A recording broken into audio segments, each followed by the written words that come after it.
gotta catch the early light. I'm going fishing for a feeling I get when the fish bite.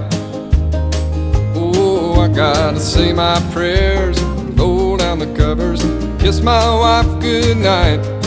I'm going fishing in the morning, gotta catch the early light. Early in the morning, it gets me from my sleep. Way before.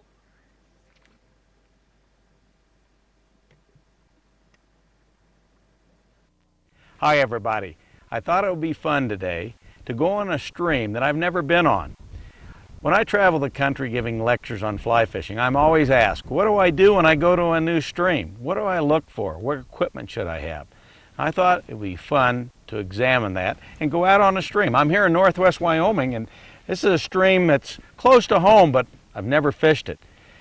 The wind's starting to lay down, and the hatch will be coming out later, but we're going to go on a detective mission. We're going to go see what we can find out and get prepared so we're ready when that sun gets just right, so that whatever happens, we'll be prepared.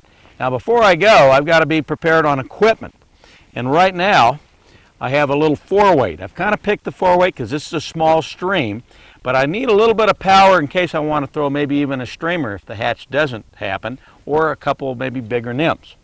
Now I'm going to carry my extra fly boxes, rain gear in a backpack instead of overloading a vest. As you can see, this is a real light vest. It's hot out here today. It was closer to 90, and yet by the time we leave this stream, it's probably going to be about 55, and I might need that jacket even if it doesn't rain. I'm in mountain country. You got to be prepared. So I'm going to use my backpack, and I'll be a lot more mobile. So let's get started. And before you go, you might notice I've got a fly on. You know, I've got to have something on my rod.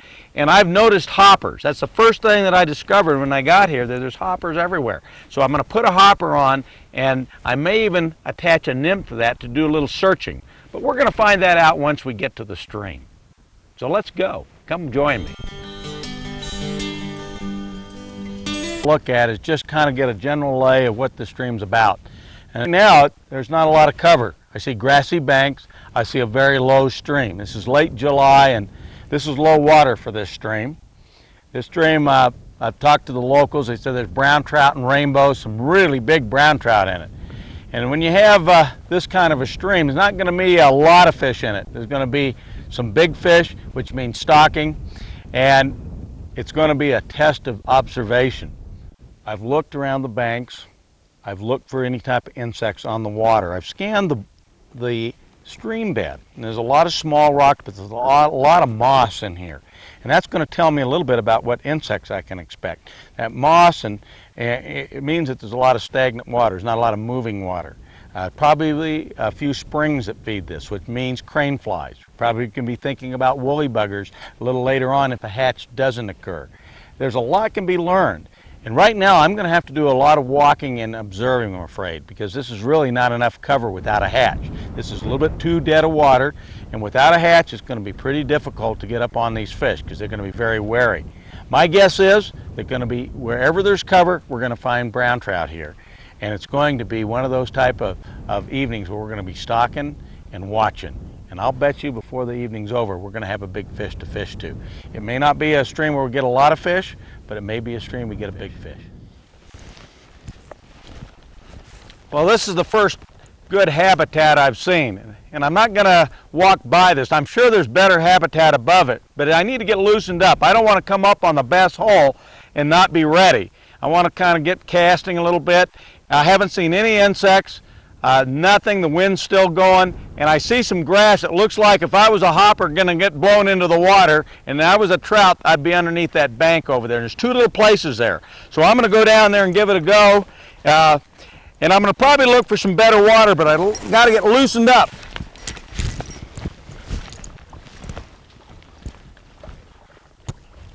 And I definitely wouldn't want to be on that opposite bank. I'll be highlighting against the sun that's setting. So I'm actually on the right bank. Everything's looking good.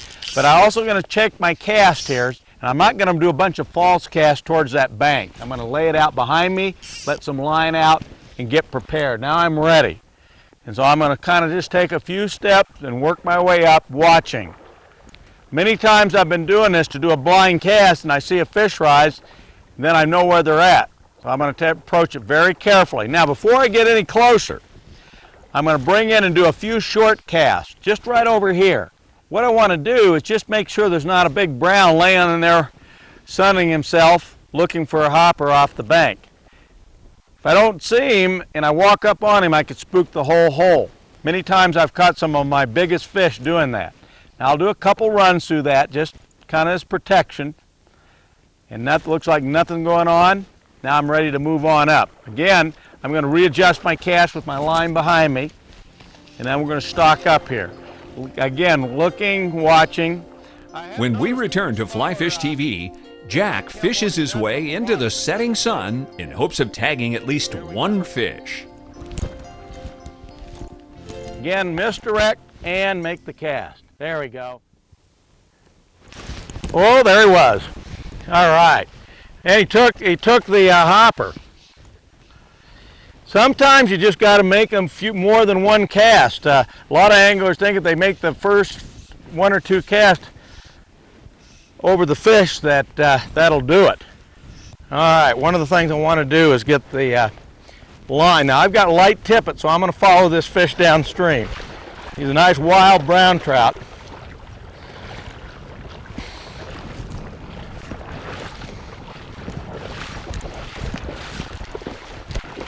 Ease him in, just right on this gravel. I'm going to try to get him in as quick as I can. There we go. It is warm water, and I don't want to fight him a long time. He didn't like that, did he? I lost my advantage here. He's got me down in the deeper water. Now I'm going to get a little closer.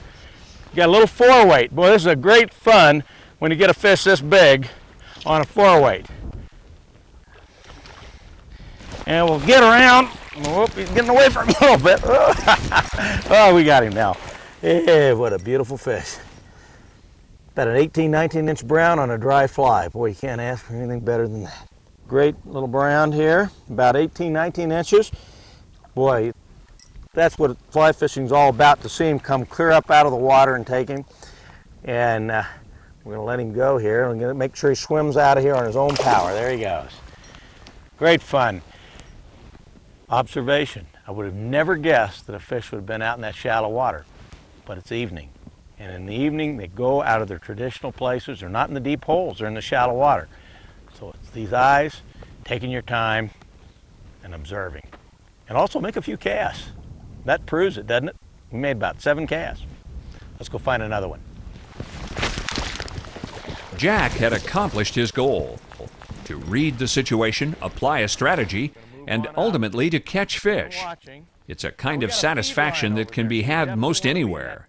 Find a piece of water you haven't tested before and go on your own small journey of discovery. Definitely be where I'd have a nymph on, and that's where I'd go with the nymph, is right along that feed line. This happens to be a Turk's tarantula. It rides very low in the water, and because of the legs, it can imitate a crane fly. And then pretty soon we're going to see it'll be crane fly time. They like the evening, they like early in the morning.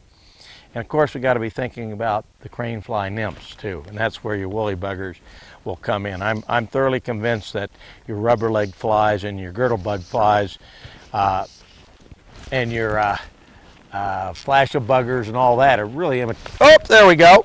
Boy, he leaped right out. He was right under that moss. I didn't see him rise. Whew. Again, you know, I would think he took this for a crane fly because he wasn't looking, he wasn't out feeding. He actually made a wake right out from underneath the bank to take the fly. I'm going to probably I put him on the reel here. Well, let's see. I got to watch it. A bunch of brush over there. And I'll tell you, a lot of people are so worried about getting the fish on the reel that they'll forget what the fish is doing. And I want to make sure I got the fish under control and away from any brush. Oh, that's a nice fish. We got a beauty here. Okay, I'm easing it back onto the reel, and I'm going to try to get as close as I can to this fish. When you fight big fish on light tackle, you want to keep it high and let that rod do the work for you. Okay, right now I think we've got a little bit of control. I'm looking for a good place to bring him in. When I'm by myself, I tend not to, at times, use a net. Here he comes. Okay, this is the point where a lot of people lose fish. They get a little bit too anxious. If you just kind of ease him up, and then we've actually won the battle. If he gets off now, that's no big deal. There's a nice fish. That'd probably go 20 inches. Just a nice fish. He got him right in the inside of the roof of the mouth. And the fly comes right out. This is end of July, and the water is really warm, so we don't want to fight him very long. As you notice, we got him right in. There he goes. What a treasure, wild brown trout. These were planted in, I think, the 1890s. It's a magic hour. We need to be up there. They may not be rising, but they're rising to this fly. Let's see if we can find another one. As the sun sank slowly in the west, our pace picked up, and Jack abandoned his careful stalk in favor of his more customary charge. The cover of fading light gave him one more shot at a decent trout. I'm going to run it right down that current. There we go. Now he took it pretty subtle. Just kind of sucked it in. Woo!